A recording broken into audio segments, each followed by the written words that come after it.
India is one of the leading countries when it comes to technology, when it comes to expertise.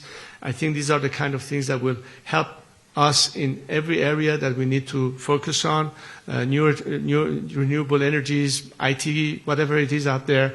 And I'm looking forward to have our experts, our entrepreneurs, our business sector, and anybody else working very closely with our Indian counterpart. Hopefully, once we are freed, we can start an entirely new chapter. As Iran simmers with unrest, a familiar name from the past is stepping back into the spotlight. Reza Pahlavi, the exiled crown prince of Iran, says he is ready to return. He promises democracy, he promises reform, and he promises closer ties with countries like India. Speaking in Washington, Pahlavi spoke warmly about India. He described deep civilisational links that go back centuries. He said a democratic Iran under his leadership would seek strong and cooperative relations with New Delhi.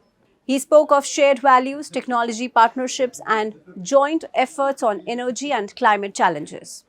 Well, I remember the days where, of course, visits that we had, and I think Prime Minister Gandhi had visited Iran. I was very young at the time. So the relationship goes a long time. Culturally, it goes many, many years, but in modern history, we had very good relations, of course, with India.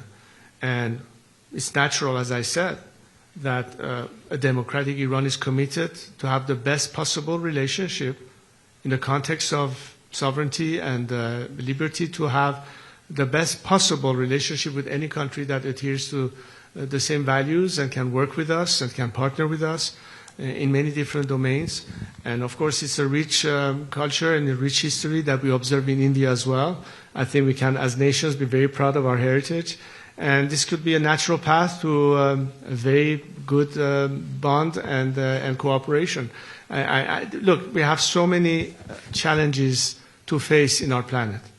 We have issues of energy, we have issues of population, we have issues of energy shortages, we have water crisis, we have so many different things. And that's where I think the world needs to really rise up and reach each other hands for cooperation. The four corners of this world have to remain connected. We cannot be introverted. We cannot be isolationists. We need to be able to work together. And the closer ties we have, the better we can address. India is one of the leading countries when it comes to technology, when it comes to expertise. I think these are the kind of things that will help us in every area that we need to focus on, new renewable energies, IT, whatever it is out there. And I'm looking forward to have our experts, our entrepreneurs, our business sector, and anybody else working very closely with our Indian counterpart. Hopefully, once we are freed, we can start an entirely new chapter. On the surface, the message sounds reassuring for India, but beneath the words lies a more complex reality. From India's point of view, Reza Pahlavi's return may not be an unqualified gain. History matters and history raises hard questions. Under the Pahlavi monarchy, Iran was not neutral towards India. Reza Pahlavi's father, Shah Mohammad Reza Pahlavi, ruled Iran from 1941 until 1979. And during that period, Iran maintained close military and strategic ties with Pakistan. Islamabad was seen as a key partner and a buffer in the region.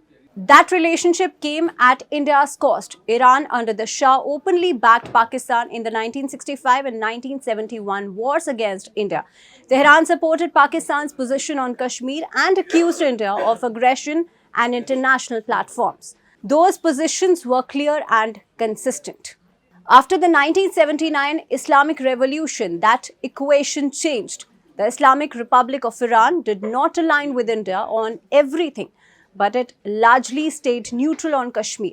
It kept space open for India's strategic interest. That neutrality mattered. A return of the Pahlavi dynasty risks reversing that balance. Reza Pahlavi speaks of democracy, but his restoration would almost certainly depend on Western backing. That means a closer alignment with the United States. A US-aligned Iran could re-enter American security and energy frameworks. And for India, that carries strategic consequences. One of the biggest concern is Chabahar Port. For New Delhi, Chabahar is not just a commercial project, it is a strategic lifeline. It gives India access to Afghanistan and Central Asia while bypassing Pakistan. It has been vital for humanitarian aid and regional connectivity.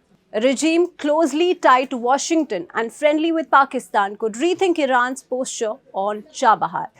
Even uncertainty around the project weakens India's regional strategy. There is also the Pakistan factor. Historically, the Pahlavi monarchy viewed Pakistan as a natural ally. There is a little clarity on whether Reza Pahlavi would abandon that instinct. If Iran once again leans towards Islamabad on Kashmir, it would directly challenge India's core interests. Supporters of Pahlavi argue that this time will be different. They point to his emphasis on technology, renewable energy, and economic cooperation.